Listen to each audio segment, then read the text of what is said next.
friend Glory, and she's asked me to bring her some cream, which she stresses me out to do all the time. So in here, I'm mixing some shea butter. I'm going to put in olive oil, just normal cooking olive oil, coconut oil. I'm also going to put tea tree oil, and I'll be putting in avocado oil. Now, don't ask me what all these things do. I've read about it online, and apparently a lot of it is good for your body. It helps seal in moisture, and you know, it's also really good if you have very, very dry skin as well. Now, shea butter can smell a little bit, so that's why I'm going to mix in some of these things, and they kind of make it smell a little bit better, and it's softer as well. As I said, don't ask me the technicalities of it. I'm not a cosmetologist in any way, but I'm just being a dutiful friend. She's probably going to finish this in like a week and a half, and she'll be like, "One of my skin is itching me, please, I need cream." Yeah, that's probably what's going to happen. So it's all done. So I met Glory in, I think it was 2010, I think, because I moved back to Nigeria in 2009. I think in 2010, she was writing on Bella Nigeria, and I used to write on Bella Nigeria as well. So we both used to read each other's articles and stories. And somehow, I think it was just like, I think she actually reached out to me first. So she was like, "Oh, hey, how are you doing?" She reached out to me on Facebook, and I don't know who added who, I can't remember. Maybe I did add her first, or she did, I can't remember.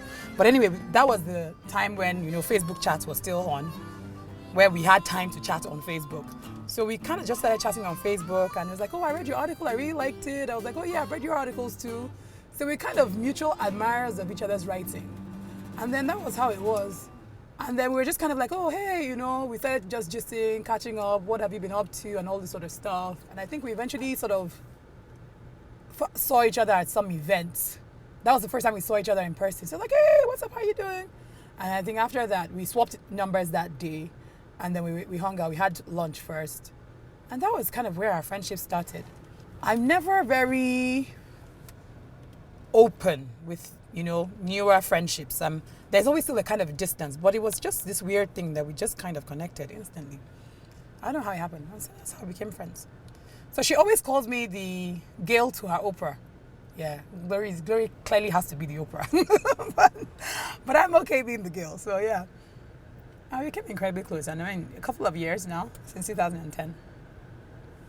And we're still friends. Yeah, but I think it is writing that brought us together. Actually, Bella and Ninja brought us together. There we go.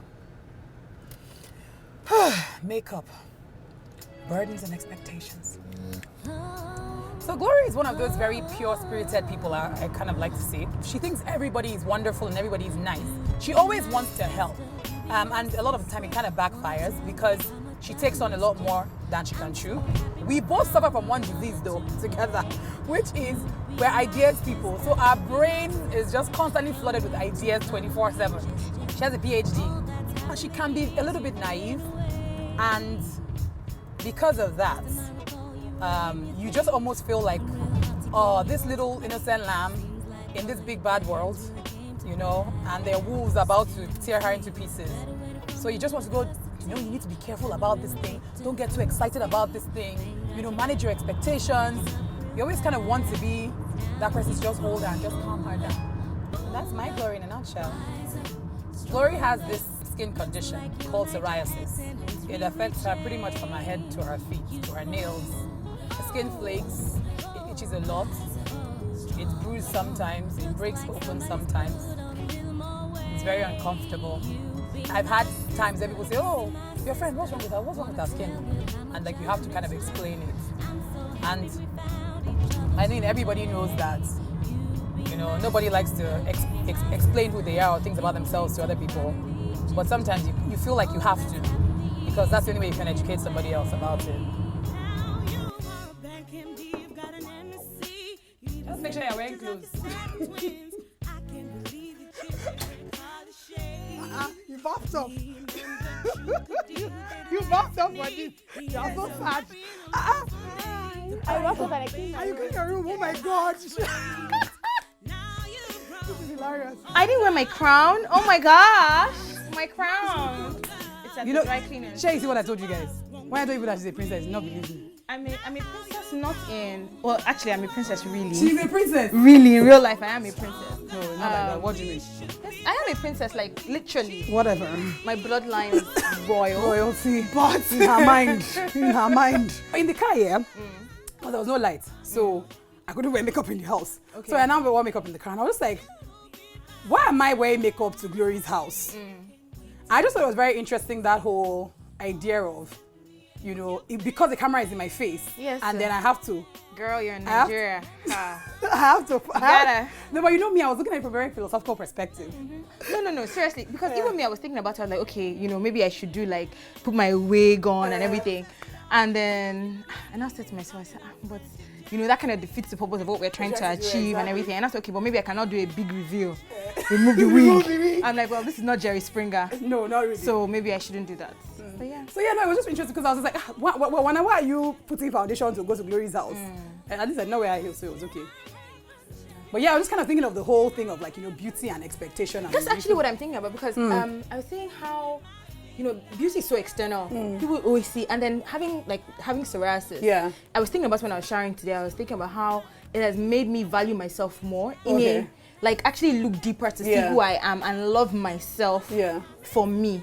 And I think it was only this year I started making a conscious effort to actually wear makeup. If you notice, I wear more makeup now. Before I wouldn't wear makeup to work. But then now I think it's funny, but I get more respect now that I wear makeup. But here's the thing. I think what it is it's a reclamation. So you're wearing makeup with a different intention. Yes. Do you get? So before you were wearing it, before you were wearing it to cover something, and then you had to like sort of, it's like you strip off to find yourself, and then you find yourself, and when you wear it, it's like, actually, I just want to look this way. Exactly. Yeah. So speaking of psoriasis now, what were the first like sort of symptoms, and how old were you? I think I was 20. I want to say 22, 23. And oh God, it's been 10 years. Damn, girl, you old. Yes, wow. Damn, cut that part out. No. Okay, no. So I was literally, nothing was going, okay, no, I should start back when I was in secondary school. Okay. I used to have really long hair, and I used to have really bad dandruff. And, you know, it would form like big clumps on my scalp, and if I peeled it, my scalp would bleed. So at one point, I remember my dad was like, "You have to cut your hair," because I started having, I think it got infected, and I started having boils on my scalp. So my dad was like, "I have to cut my hair," and I remember a traumatic episode. You know, they cut the hair. My dad packed the hair in the bag. We went home. I was crying. My auntie came to visit me. It was serious. My dad, bless his heart, he was so patient with me. Anyway, so that was that. And then the hair grew back, and it grew back with the thing on my scalp. So I think everyone realized that, okay, perhaps things here. And it would come and go. Anyway, so fast forward, I had very lovely skin. I mean, to the extent that I would go into a shop, and girls would stop me to find out what was in my basket so that they could buy the same cream.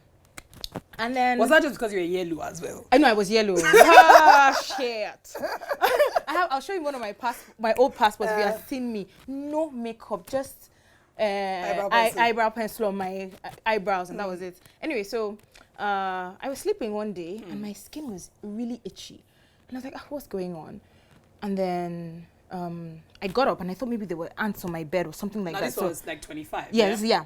That means you're university? Yeah, I had finished my first degree. I was now doing my master's. Okay. And so you were in England? Oh, yeah, I was in England. And I dusted my bed, and I went back to bed. Sorry, I should say before that, actually, I had like a little circular thing on my thigh. And the doctor had said, oh, it's psoriasis. And he had given me like this ointment to just put on it. But I didn't think it was anything serious. Yeah. Anyway, so rashes like my arms, my back, like my whole body. I was like, what's this, you know? And it's not like I slept without lights. I was in England. Like you say, it's heat rash. Do you understand what I'm saying? So exactly. You know, what is this and everything? And then in like a couple of days, the rashes had started joining together. And they were forming like big blisters on top, to the extent that you could peel the skin off, you know? And I remember bathing used to be so excruciating, because you remember, you're looking at your skin, you are disgusted by what you're seeing. Yeah. Because literally you are, and you're having to touch it. And did it smell? It didn't smell, but it itched, and it was uncomfortable. And you know, you would wear clothes, and you go like this, and your skin is bumpy. You know. So I remember one of my like an uncle in London, and I said, he told me his wife was a doctor, and they were both like, this is psoriasis, but let's go see the doctor. Yeah. And the doctor was like, wow, that this is psoriasis and it's a really bad case of it, this, that, and the other. So put me on medication and all of that and everything. So that was, so that was how the psoriasis journey started. And then the one on my scalp, now even it's double pedaled and became worse. And it started encroaching onto my forehead. Yeah. So at a point I had like a thick crust of dandruff on my actual forehead. Yeah. So like at this moment because I know that clearly there's physical pain from it. It's like your skin what's the sensation like? Is it like your skin is burning? Or is it like a sore? You know, like when you cut, like razor cuts and there's sore. What was the physical pain like? It's a mixture of both. But I don't know which is worse, the physical pain or the emotional pain, if I'm honest. But like in terms of what it feels physically, it feels like you have a sore. Yeah. And you can feel the sore. Yeah. So that sometimes I'm actually lying down and I can actually feel my skin getting, you know, your skin is dry. Yeah, like it's taut. Yes. That's what it feels like. And so it's like, it's like... Yes, it's like it's trying to... Stretching, expand, yes, that's what it feels like. And then it's itching. Yeah. The emotional pain. Yes. Let's talk about that side. The emotional pain is different. It's I don't know that it's describable because you are looking at yourself and you cannot stand yourself. So it's that battle of, oh my God, is this me? It's like you're looking at I will never forget one time I took this... I think I went through this place where I stopped looking at myself. I was going to ask, did you still look at mirrors? I would look at mirrors, but I wouldn't see myself. So I would just look at mirrors to make sure you know that look. Like a flash, like, yes, okay, I comb my hair. Yes, and go out. And because then I was now in school, and you know how we are in Jan now, you just wear your chalks, your baggage, your jeans, your whatever, and you are off and everything. And then I was teaching and stuff. So I didn't even, and my school, luckily at the level I was studying, there were not many Nigerians. So I didn't have to worry so much about makeup and everything. Yeah. So I think that just helped me not look at myself so much. Yeah. But I remember one day I had to take a passport photograph. So I went in and I took the passport photograph. And when the passport photograph came out, I never used that passport. Because I saw myself and I was shocked. I was like, oh my God, is that me? I'm sure white people would see you and they knew what it was. But a Nigerian person, what would be their reaction? You know, Nigerian people, it's funny. You know, you get the, auntie, I have something for your skin. So you get those people that have, you know, that have no clue. And you get people that are like, sorry, is this an allergy? And you get, I remember forget one time in Nigeria, I used to go to this place to wax. Yeah. And I noticed that every time I went, they would keep me waiting for a really long time. So one day I sparked and I was like, what is the meaning of this? And they told me, they said, auntie, maybe we don't want to touch you because of your skin. You know, I was incensed. I hate this. In fact, I was so angry. And I said, may you never have something like this and someone speak to you in this way. I was so angry and I walked out and they were calling me. The lady called me, she's like, oh, she didn't mean it that way, all this and the other and everything. But, you know, you get things like that. You get the... why aren't you? You know, after a while, I started wearing skirts. Yeah. So you get the why aren't you? I like to think it's why you met me. You started wearing skirts, by the way. Yeah. You like to think so. Yeah, I like to think so. You probably are a huge factor. Yes. In that. And then you guess Nigerians is I don't know, but you know it's difficult for me to talk about this now because I'm so over it. Yeah. So sometimes I don't see people's reactions. Anymore. So it's something that is in the past. So I'm having to remind myself. Because. I mean, now, if I want to wear a skirt, I wear a skirt. I have big, huge spots on my legs. But really, who cares? Yeah. Like, I really think that once you're done staring at my legs, you get bored and you look at something else. That's how I feel. But what about, because I want to sort of go back and thinking about guys and being this 20-something-year-old, I mean, sometimes, you know, teenage years kind of extend into young adulthood, where you're still a little bit insecure about how you look. And then you now wake up and you've woken up and you do not look like the person you used to be. It's basically like you've just been given extra skin that you cannot get rid of. And how did it, and I'm sure there are people that thought maybe, oh, if they touch you, they will catch an infection. They can't use, you know, they don't want to touch your towel or touch your stuff or sit next to you. No, funny enough, I only have that problem with girls. Really? Guys, actually, guys they are pretty cool. They don't. But did you ever think that they were? Yes, even till you now. Paranoid about it? Even till now. if I'm going on a date, especially a blind date, I never know what to wear. Because I never know when to introduce this guy into my sporty nature. I remember one time a friend set me up with this guy on a date, and so I wore leggings the first time. And then I was like, what am I gonna? I was like, because I felt I was cheating him. Yeah. Because I felt like this is a big reveal, and at what point do I let him know? Because on your face, all he thinks is probably like it's just a rash or it's just a small spot or pimples. Yeah. And how do you let him know that no, this is 90% of me? Yeah. 90% of my skin is covered in spots. So how do I tell him? So, but then when I told him, he was like, oh, okay. I mean, my ex-boyfriend was pretty cool. Like, he would even go online, research like new drugs I could take and everything. He had a friend in South Africa. He was trying to introduce me to so I could get some of my drugs cheaper because they're quite expensive in Nigeria and things like that. So yeah, it's girls that I've always had the please, I can't use her comb. I don't know this one that is on her hair. It's girl, women, how women I'll catch something. It's women. I've never had problem with guys. What's like what's like the worst thing though that somebody said to you? What's the worst thing someone has said? But what are some of the worst things? Because I don't think it can be one thing. Worst things. Yeah. I remember one time in school, because I had the one on my hair, I told her in school, and I slept on my bunkmate's bed, and the next morning she came and she sunned her mattress outside. Those kind of things. People said, oh, I remember then in biology we had just done fungus and bacterial lessons. Yeah. Everyone said I had a fungus because I was dirty and things like that. Those kind of things. Yeah. As they will say, crow. And then people. I think some things that have hurt me is maybe when like people that don't know any better that you believe should make some certain references to the fact that you because I have psoriasis, that's why I'm not married. That stings. Yeah. Because you feel like you should know better. So they say things like, they'll say things like, if this thing just come up for your body now. By now you'll be married. Things like that, and because you don't know if it's true. Yeah. It kind of stays. It stays. It lingers. It's not something that you can just brush up. And because it's someone that is close to you. Yeah. It hurts. But then. One of the weird things I notice about whether it's having, a condition or whatever it is, sometimes it's not only you coming to terms with it, but it's people around you coming to terms with it. It's my parents coming to terms with it. I don't think my parents have come to terms with it. Well, let's talk about your mom first. My mama. Hi, mama. My mama, my mom is absolutely wonderful, and I think as a mother she's probably more worried than me, and probably even blames herself in some weird way. I never forget, and then people, because my mom is she wants to try everything. God bless her heart. So, I remember one time somebody told her about this leaf or something that they sell in the market. Was it not that wonder leaf you were telling me about? Oh Jesus! So this is how we went to Tejo Show inside the market.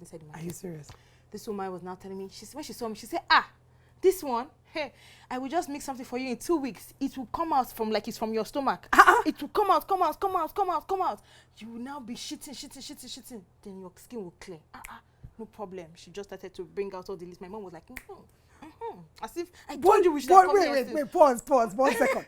But the fact is that that thing is not going to work. But what makes you decide out, do you know what I'm going to go? Is it just to fulfill all righteousness? It's for my mom because she feels like I'm not trying.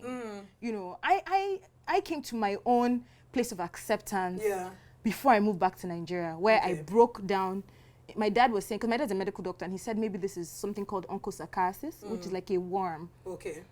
And so I went to the School of Tropical Medicine in London, and they did a series of tests, and the doctor said, no, this is psoriasis. Yeah.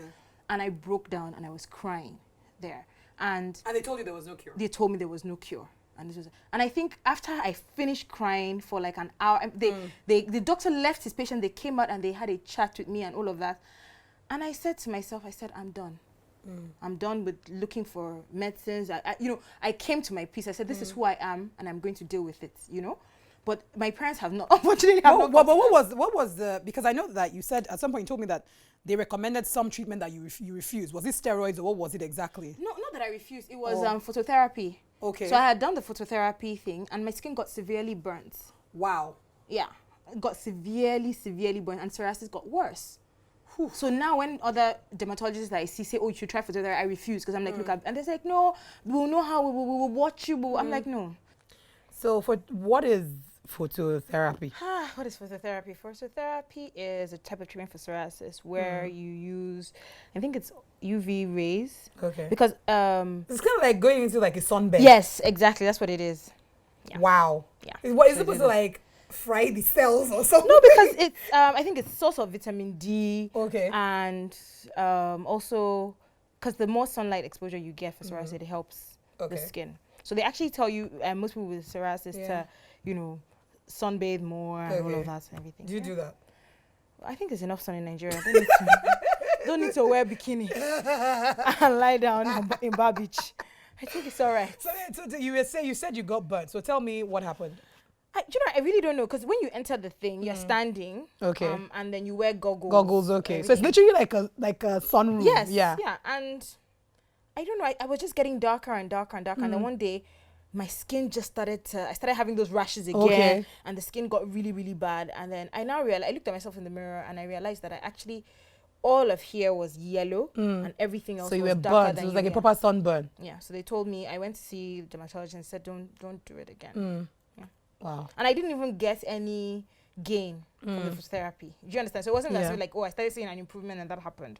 There was no change. So basically what it is, psoriasis is a situation, everybody's skin sheds. Yeah. But something happens with someone with psoriasis where your skin multiplies faster or your cells multiply faster than a normal person's own. So instead of shedding skin once every 28 days, you're shedding 3 times a day. Oh, wow. Okay. So it's the excess skin that comes on top. But it doesn't shed, basically. Yeah, so it just forms on top of each other. So the medicines help to reduce the cell multiplication process.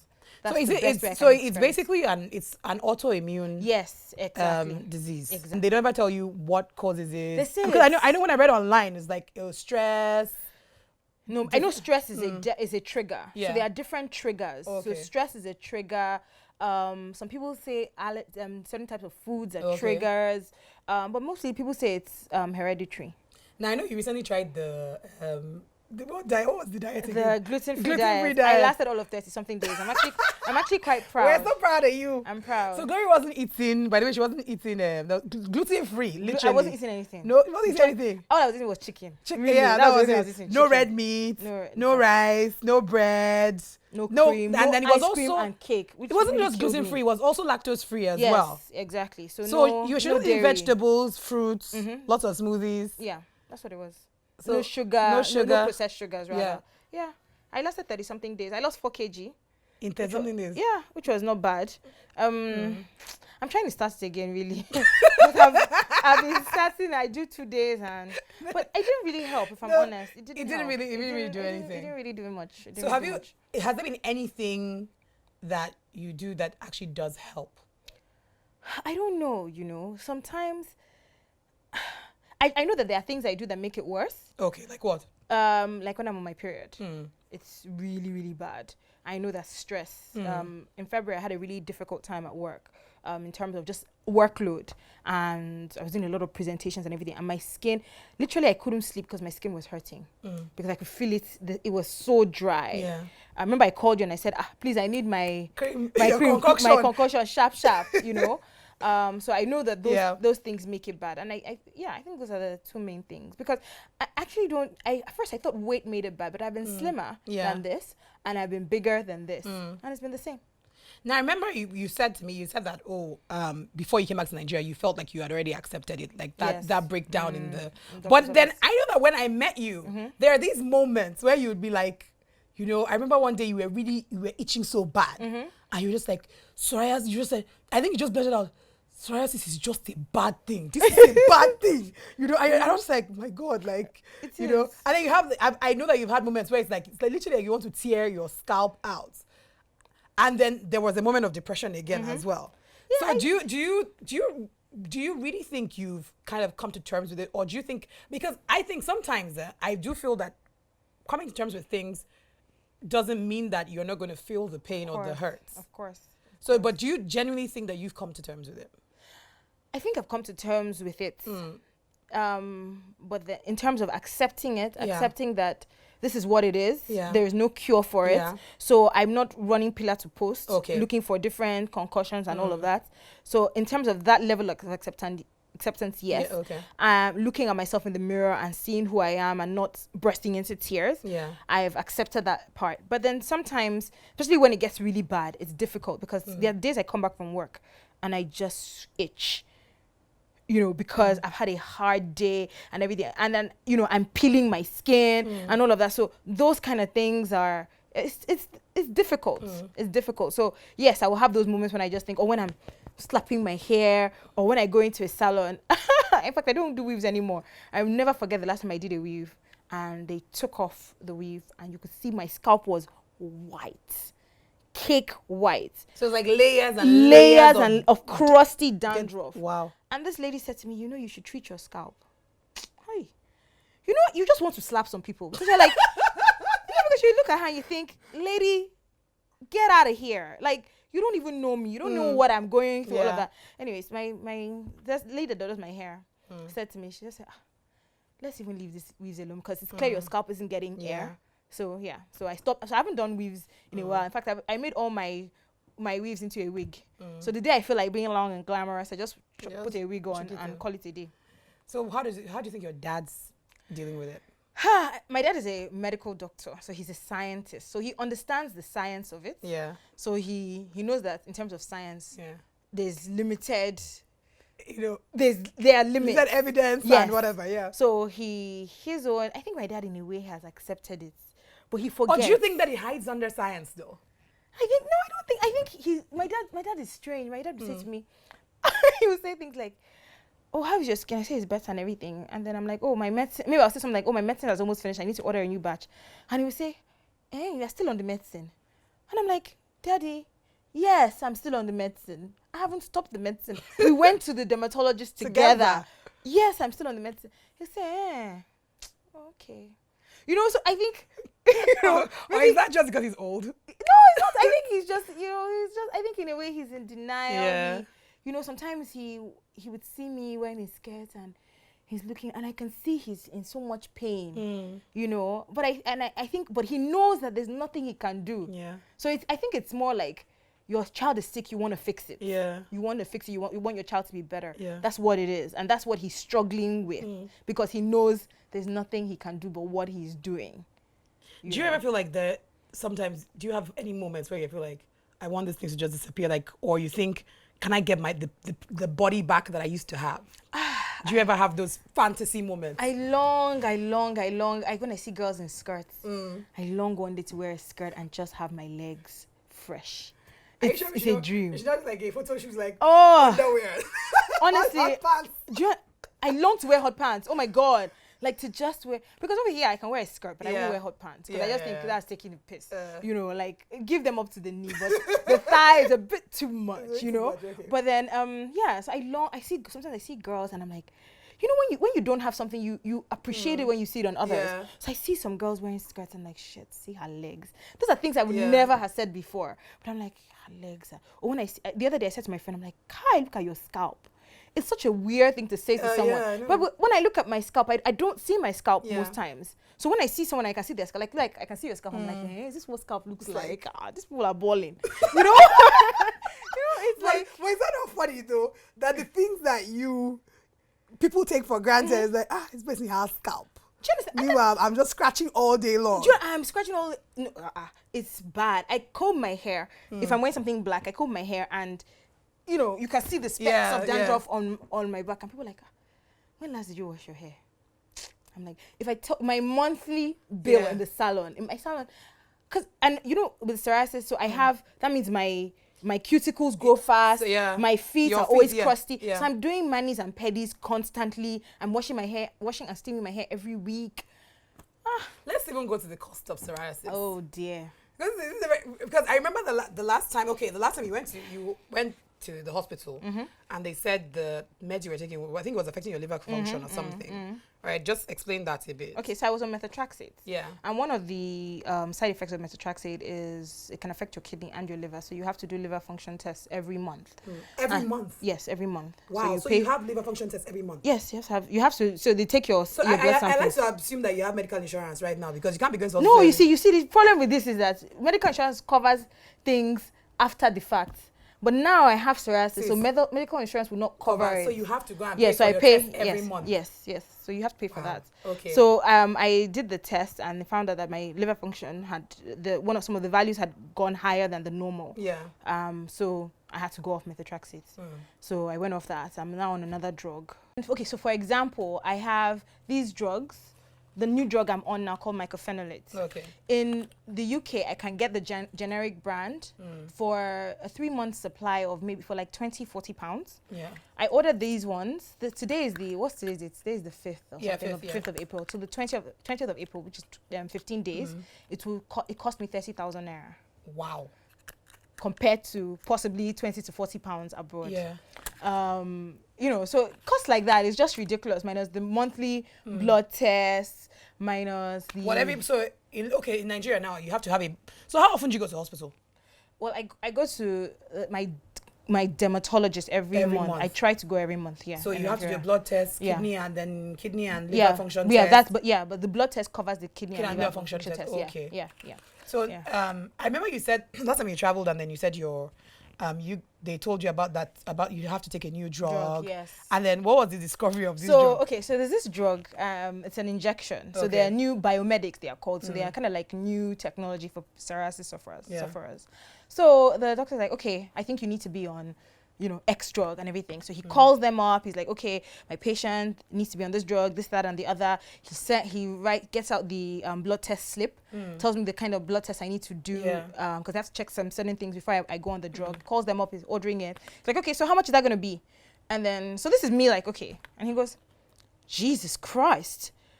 And he's like, I have to tell the patient, I'll call you back. And he drops the phone. So me, I'm thinking, how much can this thing be? And he's like, well, look, you have to be on 2 syringes every month, and that it will cost up to £7,000 a month. What? No, for the whole thing. Yeah. So it was, actually, 1,000 for the whole course for 6 months was about £7,000. That's like a master's degree. Yes, a master's degree. So when he said that, I could see my dad going, hey, I was just like, yeah. wait. But do you ever feel like your dad is prepared to use his retirement fund? What are you saying? But it was like as if what's this? My dad now, Igbo chief and everything is this doctor trying to insult me to say that you give us the option, that kind of thing. So I could almost see him like wanting to even, because of his pride to say, what is I will sell my house. We'll not just, a problem. I'm just like, hey, wait, let's talk. Wait, is there another? Let's discuss this, please. But doctor was like, look, that's. Even he himself, if it was his daughter, if it was himself, he wouldn't spend that amount of money yet, because it's not a cure. That it's only 80% or was it 90% or something helpful. And it's not like it's not going to come back. So before I cut away with that amount of money, let's try every other sort of drug available. So he put me on this new mycophenolate, which is what I'm doing. Now I know there are people that recommend God knows what. Oh yes. And you tried the diet because I know you saw that one on Zane Vergie's sort of testimonial of going gluten-free and stuff. You tried that one, it's not really done very much. What else have people recommend? Wait, you were telling me about the market woman with the green wonder leaf. The woman she started to mix different things. She said, by the time you take her. What was she mixing? Did you see what you were mixing? Wait now. She was just bringing out different leaves and all of that. She was telling my mom how she will make it, everything that we'll not be drinking it. She said at first, you go to come out, because this thing, it did your belly. So you go to come out, then you go begin shit. Then you go shit, you go just shit everything come out. My mom was as if, because my mom takes agbo for malaria. Okay. So she's really a believer in this herbal type treatment. So next the woman now said, she now reaches under her table and brings out, I'm not joking, a dead wall gecko. I'm not joking. Wait, what did you say at this moment she brought it? She just brought it. I was stunned. I mean, really. She just brought it and she said, this not the ingredients. This not the main one. You go boil water. When the water don't hot, you go put them inside. When you boil, you go scatter. Oh my God. Then you go put the leaf. So you're going to drink a wall gecko? Do you know, I looked at my mom. Calcified wall gecko. So at this point, I look at my mom, and I look back at the woman, and then I look at my mom, and I just kept quiet. Because at this point, I'm like, yeah, you brought me here. Let's deal with this. Like, this is how far we've come. You know, my mom said, madam, it'd be like say we go come back. Be like, do you know what really hurt me actually? Yeah. It was not, at least thank God I left. Yeah. There was a woman there with her baby, and the baby had rashes. Yeah. And you know, she was backing the child. And I'm thinking, this woman is going to give her child a dead wall gecko, or God knows what other dead animals that woman had stored in her bag under her table. You know, and it's sad. Wow. Dead wall gecko. I'm not joking. Dead. She just brought it out.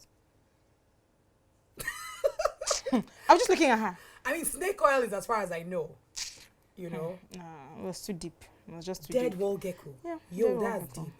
Then has anyone talked about the whole colonic, all those kind of different, all that? Just different kinds of leaves, prayer and deliverance. Okay, tell me about the prayer and deliverance. Oh, you know, anyone from, you know, it could be my father or my mother doing this to me, kind type. Are you serious? I'm telling you, type prayers. Wow, wait. Okay, slow down. So, where did somebody tell you? I met somebody who said that, you know, not my dad's, that, you know, since I'm not married, that it's something it's a demonic attack and all this ancestral stuff, you know, and because I'm a Christian, you know, I very much believe in God and all of that, but there's a limit to which those things affect me, you know. So he was saying all of that and everything, and said I should do this prayer for this X amount of days. Where did the person meet you? Who was the person? A friend of mine introduced me to the person. Okay, to the person. Okay. So, you know, and it was one of those things where I was just like, really? Like, really, really, really?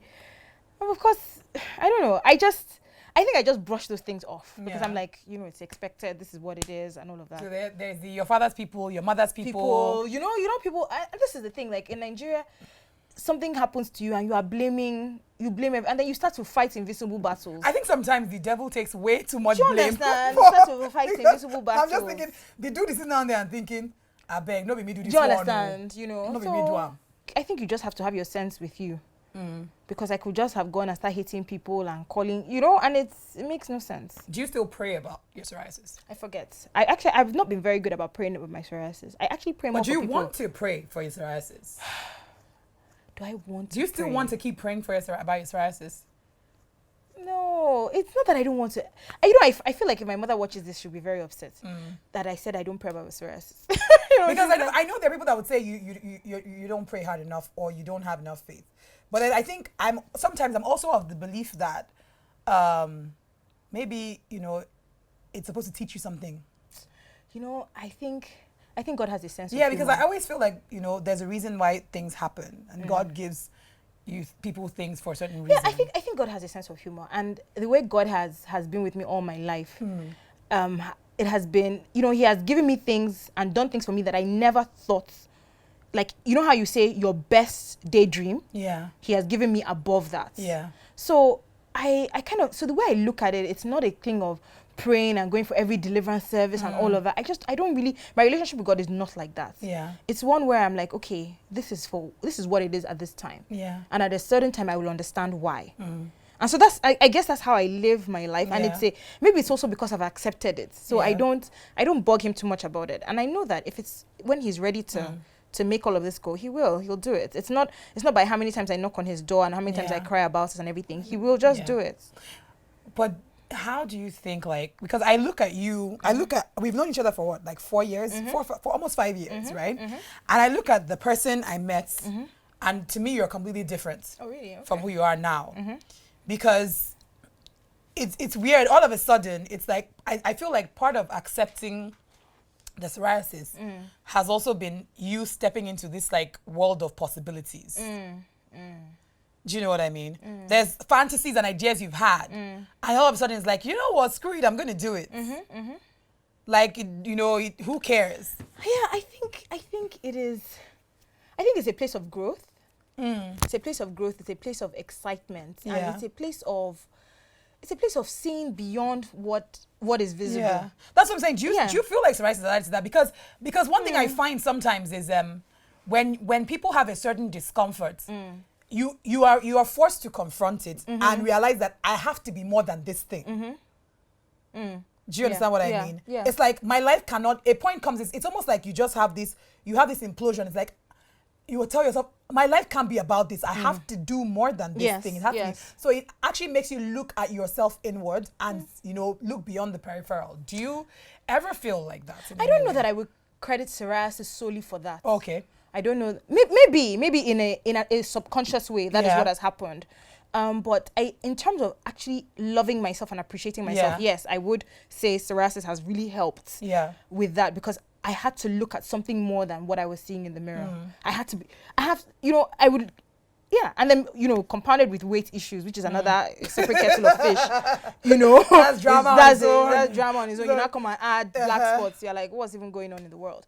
So yeah, I think that it made me actually, and it wasn't a day thing. I think it's still a journey. Yeah. It's a journey where I'm constantly having to, because, no matter how I say I've accepted it, I see it every day. Yeah. It's not something I can put in a cupboard and open once a week or something. I see it every time I shower, every time I'm without makeup, every time. So it is a constant journey of saying, still looking at myself and saying, oh, Glory, you really look nice today. And seeing the spots, but seeing beyond the spots. Yeah. So yeah, I think it has pushed, definitely pushed me in that term of that envelope. That's definitely pushed me. So if you said, like you had any almost, I don't want to call it a fantasy or like hopeful about something, what do you think? What do you hope for? I hope that this won't be in vain. I hope that. In what way? I hope that I'm not having psoriasis for nothing. But it has to count. Yes, I want it to count towards something. I hope it leaves one day, but that even if it doesn't leave, I'm able to still live. When I think about life in general, I hope that my life does amount to something, not in terms of Glory being something, but that when I'm not here anymore, there will still be something, some substance of me that I've helped people, done something. So for people. So in terms of psoriasis, I hope that it's not just a personal journey for me, but that I will help somebody along their own personal journey. I know that sounds a bit contrived and a bit cheesy. No, it doesn't. It doesn't actually. I don't think it does. But I just, I remember one time I was on your show talking about psoriasis, and one woman called and she said her daughter, when giving the daughter milk, the daughter had something similar to psoriasis. The poor girl was 9 or something, and she had never tasted milk. Yeah. And I just thought, really? And I was happy that woman heard me that day, and who knows, maybe I helped a 9-year-old girl's childhood be better. Yeah. Just from, just those kind of things. It's weird that you say that, because I remember I did that, like one of the days I did on my show, I did like an episode on beauty and, feeling ugly. And, I asked this girl called, this lady, not a girl, she called and she was, I was asking, she was talking about her weight issues or whatever it was. And I was like, okay, what are the things that it stopped you from doing that you just love to do? And she was like, she just would like to dance, just go somewhere and dance. Wow. And you just imagine how, basic stuff people can't do because of a flaw. Do you understand what I mean?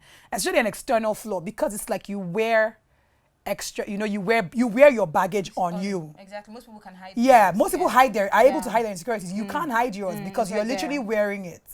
And the world just like projects their own fears on you on top of that. So it's like extra baggage. I remember, in London, there was this time where these flared skirts, flowery skirts. Yeah. Boho skirts. Yes. Yeah. And I would go to the store and I would literally like just feel the fabric. And I would be like, wow. Because in my head, I couldn't wear skirts. So I was like, wow, one day I would like to wear a skirt. And, and I hope that anyone that sees me wearing my skirt and has a problem with their skin will be like, if she can do it, I can do it. But that's also, what you're saying is interesting, because you say that, it sounds a bit contrived, but for me it isn't, because it almost, I feel like I can see I can already see it's part of the essence of the journey, which is that you stop thinking about yourself and it becomes about everybody else, other people. So because I remember when you said to me one day that you stop praying for yourself. And even now, like you say, you forget to pray about psoriasis.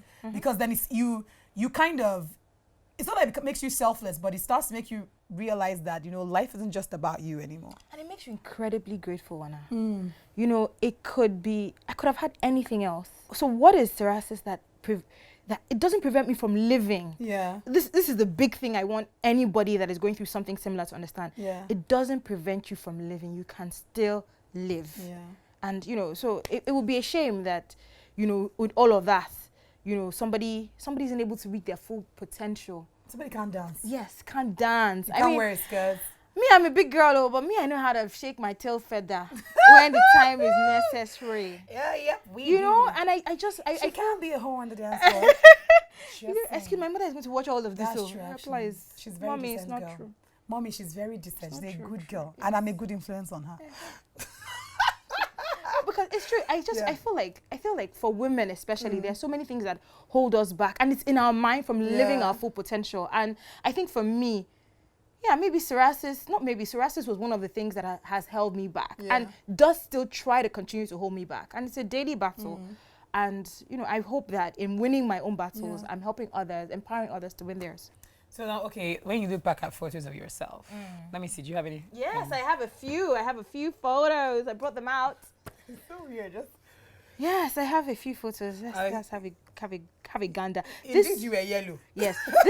This picture here is my. I think this was my. Yeah, I think for the camera. I think that was my 20th birthday. Okay.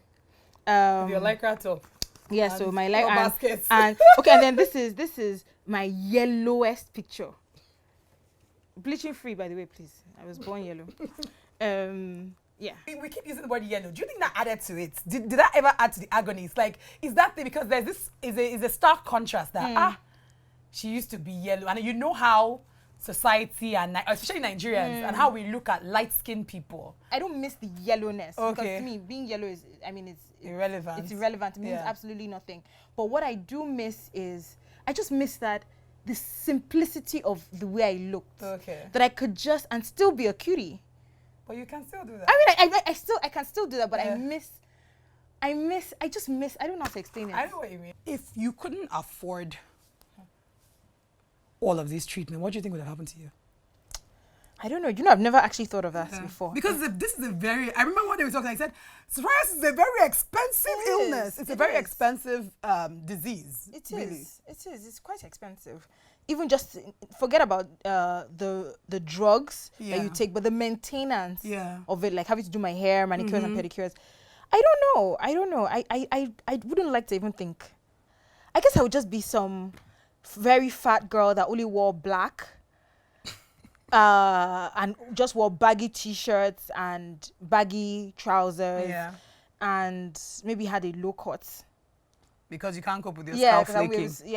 And that would just be it. And and it'd be easier to wash my hair myself every day without having to think of blow drying the hair and everything. So I'd probably just have a short low cut and I don't know. So the last cream that they gave you, I think you showed you. Yes. So this is a magic cream. It's a magic cream. Magic because it's a mixture of Dermovate and coal tar ointment, but certain percentage of it. So what it does is it helps remove the flakes. I call it my magic cream because if you use it twice a day, so you use it in the morning, when you come home, have a shower, put it on your skin. When you wake up the next morning, all the scales are on the bed. And I love the way you say scales like you're a fish. Do you feel like a fish, like or like a snake that's shedding all the time? I feel like salmon, actually. Oh God. I told you guys that's a high brand fish. High brand fish. Asampete. Ask people in Igbo, asampete. You feel like salmon. So, I feel like salmon. Like, salmon with some, tartar sauce. Exactly. And some lemon drizzled. Oh. Yes.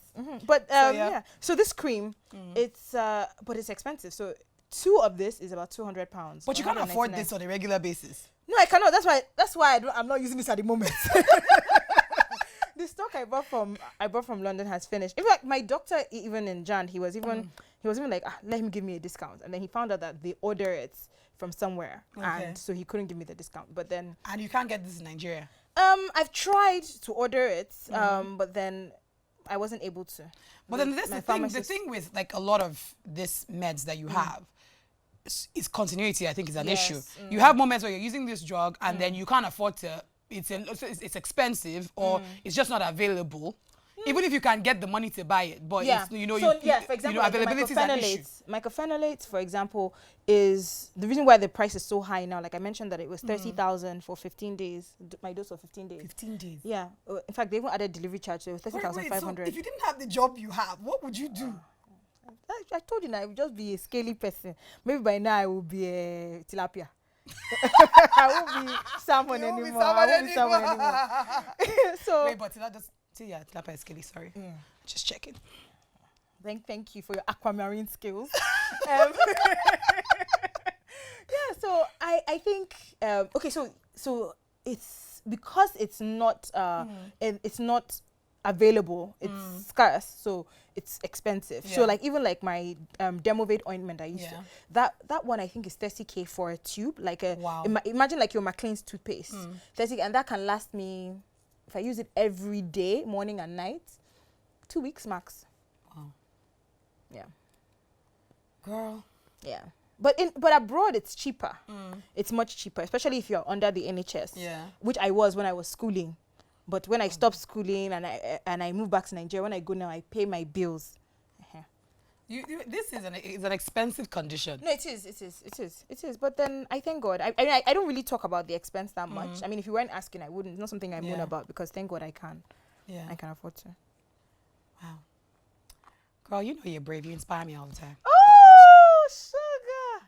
Oh, WANA inspires me. You inspire me too, girl. Well, ladies and gentlemen, this is the end. Sensitive skin. Was that the title? That's the title. Oh, do you know, I didn't even know. Okay. So, can I say something? Yeah, you can say something. What should I say? Tell me. I don't know. You say what you want to say. Okay. I don't know. Should I be serious or? Say what you want to say. Just say it from your heart. Okay. This is your monologue. It's your moment. This is my moment, my time to shine. I think I don't regret. It's so funny. Obviously, I don't wish this on anybody, and I can't say I wish I had psoriasis. But in a way, I'm grateful because it's made me learn so many things about myself, and I'm glad that at least it's not as bad as it was. So it shows that there's some remission taking place. But ultimately, I want anybody that's watching this to be, whether they have a skin issue or it's something internal or whatever, to just realize that nothing can hold you down except you. So it's not about your skin, it's not about what people think about what beauty is, it's about who you are. And I think women especially, we need to dig deep and find out what makes us, what makes you Glory, what makes you WANA, what makes you whoever. And that is your real beauty. And I think the moment that you know who you are and you know what you are here on earth to do, and you are actively pursuing that is when you find yourself, and that's when you find yourself more beautiful, not when you look like Kim Kardashian and you have flawless skin. That helps, but I don't think that's all we are meant to accomplish. I told you, I love my Glory. Bye, Princess Glory. Princess Glory. Bye. I'll close my eyes and ride the storms away. Lead me to a better place. Okay, the two. I'm not paid the right price. To a better place. Sexy. Sexy pool. I'm falling from the sky and looking at the world. I see them looking back, so lovely to behold. But I'm falling, I am falling, I am falling. My scalp. I have no pair of wings to stop or break my fall. I close my eyes and spread my arms, just not fall, but I'm flying. WANA's concoction. I am flying. And I will go on. Voice very useful. Through the stormy weather. Jargons I've used, not very useful. For the hearts to feel. Livia, not bad. I'll never let them see me down beneath the ground. This one for the face. And I will go on stronger. Through the stormy Mark. weather. Essential coverage. I would close my eyes and ride the storms. The waves will lead me to a better place. To a better place. To a better place. Anointing oil from Israel. Very useful for scalp. Then this is a mighty medicine chest. So this is like supplies for having Well, there are different drugs in here. This is cyclosporin, which I don't use anymore. That's finished. This is what I'm using now. So this is the dosage for mycophenolate. This is dosage to 15. The one I said. So this for 30K, 500. That's 500 plus delivery charge. And this is the Dovabet ointment that I said was 30K. This is the one that I think all the doorknobs greasy. Yes, this one. At a point, when you go to Dory's room, all the knobs are So they're just different things.